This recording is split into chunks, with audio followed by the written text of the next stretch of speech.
This has been my most requested video of the past 6 months, and in this video I'm going to tell you how to set up Google Search Console on Squarespace, how to use it in order to increase your web traffic, and what to actually do about the errors that you get emails about, and how to use Google Search Console to actually debug your website to find out what's wrong so you can continue to increase organic traffic. And don't worry, because it's going to be jargon free. I hate all the resources on the internet that try and tell you how to use tools such as Google Search Console, which are actually so vital when it comes to increasing web traffic, but just seem to make you feel more confused after. So it's going to be jargon free, and don't worry, I do have examples. Now, first of all, what is Google Search Console? So Google Search Console, as you can see here, is a platform that's made by Google that essentially shows all of the data when it comes to how you rank organically on Google. So when it comes to Google Search Console just has the data around what you're ranking for, where you're getting clicks, and how your rankings are changing on Google. So you don't need to pay for expensive tools such as Ahrefs and SEMrush. Google Search Console has so much data for you. And as you can see here, this is my travel blog, and essentially what it shows is the clicks that I'm getting, the impressions, as well as the average position, so the average position we're ranking for the search terms. And then when you scroll down, you can not only see the queries, i.e. the terms that you're ranking for, but you can also see where you're getting clicks, the different pages you're getting clicks on, what countries, etc., it goes on. There's such granular detail on here. However, you don't need to worry too much about this. The main thing that I want you to pay attention to is this graph here, which shows you the amount of clicks and impressions you're getting, and then this part here, what queries you're actually ranking for and what pages you're actually ranking for them on. So that on a high level is Google Search Console. There's also this pages section here and the sitemap section here, which I'm going to show you about in a second, but that is the main thing that I want you to be looking at. And exactly how you connect Squarespace to Google Search Console is super easy. All you're going to do is go to the Squarespace dashboard and then go down to settings. Then you're going to scroll down and press connected accounts. Then you're going to press connect accounts and then click Google Search Console. And after that, you'll go through the process of connecting your Google account. And then it's as easy as that. Your Google Search Console is connected to your Squarespace website, which means after a while, you're going to start to get data through, and you're going to need to get everything that you need to know in order to improve your web traffic. However, there's one thing you need to be aware of. Before you look into the data, you need to make sure that you take your website and put it into Google Search Console to tell Google that you're ready to be indexed, i.e. you're ready to appear on search engines. Because without doing this, you're not telling Google that you want to be showing on search engines. And this is one of the biggest things that I see people wrong. They connect Google Search Console, or even maybe they don't do that in the first place, but if they do, they then don't tell Google that they're ready to be indexed. And in order to do that, Squarespace does make it super easy. All you need to do is go down to sitemaps, and then in this box here, type sitemap.xml. And essentially what this does, this submits your sitemap to Google. And your sitemap is essentially a map of your website and all the pages on it in a way that is easy for Google to understand and put on its search engine. So you need to make sure that you do that step, because if you don't, you reduce your chances of showing on search engines. And as I said, once you've done that, wait a few days and you're going to start to show ranking data. As you can see here, I connected it for my travel blog about 18 months ago, and it's been increasing steadily until recently where it's dropped off a cliff, which is a topic I'm going to be talking about later in the video. Now, when it comes to actually using Google Search Console, it's actually an incredibly easy platform to use. As I've already mentioned, the main things that you want to be looking at is queries and pages. You can also then click here to see your average position, to see how your ranking has changed over time. You can then look at your click-through rate of each pages, which is essentially the percentage of people when they see you showing on Google that click on your website. So There's all different data, but what I'm actually going to take you through now is the 6 ways that I use Google Search Console, use the data that's presented here in order to increase your organic traffic. Now, one of the main things that I actually do is I go to pages and I'll click on a page. So for example, let's go to this blog here about things to do in Florence for young adults. And essentially, whenever you click on something, what that does, that essentially filters the traffic so it only shows that web page. So what you're seeing here, you're only seeing the clicks and impressions for this web page on my website, and it'll work exactly the same on yours. And then once you click across the queries, this is showing the queries that this web page is ranking for organically on Google. So if we take this search term here and then type it into Google, what you're going to see when we scroll down here, that my travel blog, a couple things to do, is ranking position 1 for things to do in Florence for young adults. So as you can see here, this is really, really valuable data because we can not only see where our web pages are getting clicks from, but you can also see in what countries they're getting clicks, whether we're appearing in any featured snippets or stuff like that. But the main thing is we can see what we're ranking for. And the second thing is still on this section, but it's actually around comparing. So one of the things that's quite tricky with SEO, especially when you're making changes on your website, is actually knowing if what you do has an impact on the search terms that you're optimizing your web pages for.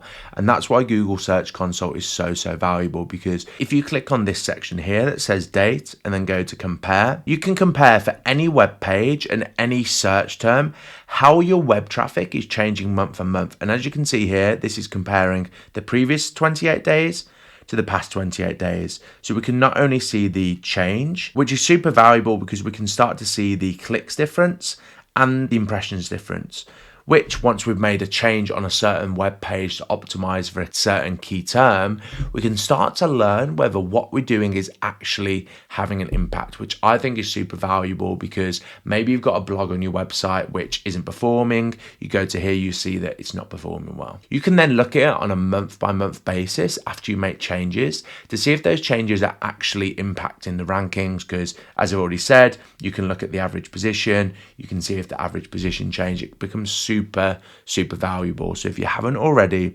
start to go in the web pages on your website, start to compare it on a month by month basis and see how the work you're doing is actually impacting your rankings on Google. And of course, that doesn't just apply to page on page. As I mentioned earlier, my web traffic for some reason has absolutely tanked recently and I need to find out why. So all I can do is I can go and filter to compare the previous 7 days to the 7 days before that. I can then come to this and change it to impressions difference and then see which one has had the worst change. And what that allows me to do is start to see which pages have had a big drop off, which allows me off the back of that to start to do things to learn why things have happened. So for example, I've got a couple of articles here that have lost a few hundred clicks and several thousand impressions. And what I can then do, I can look on these pages and I can start to figure out exactly what's happened and then start to do actions off the back of it. So it's super valuable, and that's only step 2. Now, the third thing that you can do with Google Search Console, and one of the main things that I do it for, is to check for keyword cannibalization.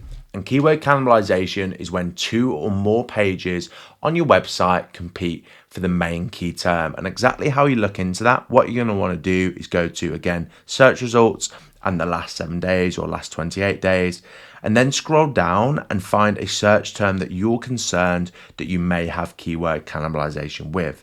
So for example, a term that I know how I have keyword cannibalization is Squarespace SEO. My other website is SEO Space. We've got the SEO plugin for Squarespace, and we've got lots of different pages on our website that have Squarespace SEO in, which naturally means that we're at risk of keyword cannibalization. And how you can exactly find that is you go to the search term that you're worried you have keyword cannibalization for. You click on it, which means it only shows data for that term in particular.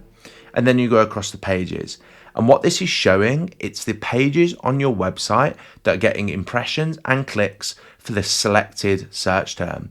And of course, if you're getting a large amount of impressions for multiple pages, that is a key indicator that you have keyword cannibalization, because you've got multiple pages trying to rank for the same keyword, and an indicator that your rankings could be getting damaged. So off the back of that, you could de-optimize certain pages, but at least you know that you've got keyword cannibalization, and that's one of the best ways in order to find it. The fourth most common reason that I use Google Search Console is the request indexing. So for those of you that don't know, you can actually manually request Google Search Console to index one of your pages. And that's super important when you either add a new web page, if a web page isn't being indexed in Google, which I'm going to show you in a second, and also if you make any changes on a web page that you want Google to pick up. And all you do to do that is take the URL of the page in question, go over to Google Search Console and enter it in this toolbar at the top. When you press enter, it's going to retrieve data from Google's index to see whether it is or isn't already being showed up on Google.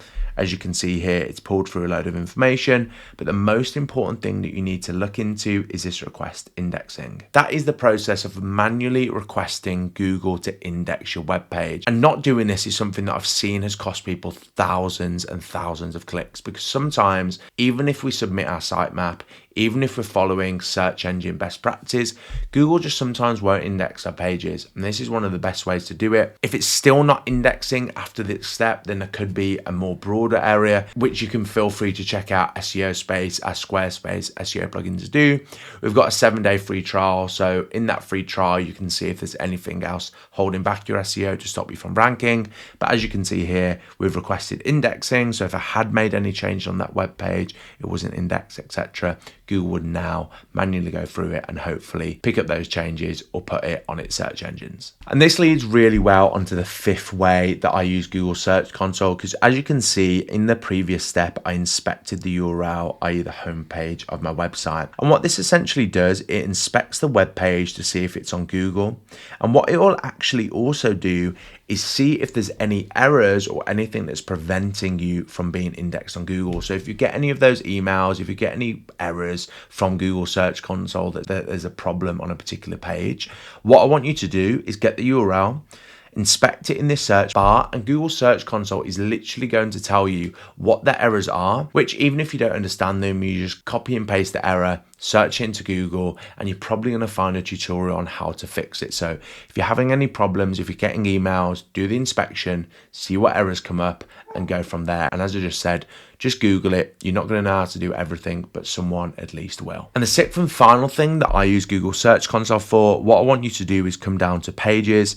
And this is something I was actually speaking to a lady about last week who had over 50 blogs that she'd written that weren't showing on Google Search. So if you do one thing after this video, please follow step 6. And after you've gone to pages, what I want you to do is come down to this discovered, currently not indexed. Essentially what this section has, it's got all of the pages on your website that Google has picked up, but not shown on its search engine. So essentially these are pages on your website that no one can find on Google. And this is going to be a red flag area, because if you've got pages that are in here, you need to do something about it, because especially if it's a blog, you've spent hard-earned time, maybe even money on getting this page up, but it's not being discovered. So all you want to do is click on this. As I've said, it's going to show pages that aren't showing up on Google. And when I scroll down, I can see that there's an article on my website that currently isn't being shown up on search engines. So all I can do is then go through and manually inspect it and do other tests to figure out why this page isn't showing up on Google. As you can see, this is what a page looks like when you do an inspection and it's not showing up on Google. And exactly as I showed you in the previous steps, all you need to do is request indexing. And of course, if it doesn't index after that, there may actually be errors on your web page. So if you do face this issue, feel free to leave a comment below and I'll look into it for you. But this method is going to help 90% of people, especially if you previously didn't know about these steps. And just to reiterate, something that I get asked all the time is about emails that you probably get from Google Search Console about errors, about things that have gone wrong on your website. There's two things that I want you to bear in mind. Google is constantly changing its algorithm. There may be changes on your website. There may be some issues with Squarespace if you're using Squarespace as a website. Often, from my experience, most of the emails that you get from Google Search Console are due to all of these variables that are going on in the background and not actually errors that you have wrong in your website. So if you are getting those emails, what I want you to do is do the step that I showed you before. I want you to inspect the URL in here, because what this is going to do, it's going to get Google Search Console to go through the page and see if there's any errors. And as you can see here, that there's a number of tests that it does. And if nothing is being picked up on here, you can actually use this button here to test the live URL. And what this does, it does a further check to see if there's any errors wrong on the web page. And if there is, it will show you exactly what they are. And as I've already mentioned, just Google what that error is to see how to fix it. So I don't want you to panic when you're getting all of those emails, as this inspect and test live URL tool is a fantastic way to see actually what's wrong.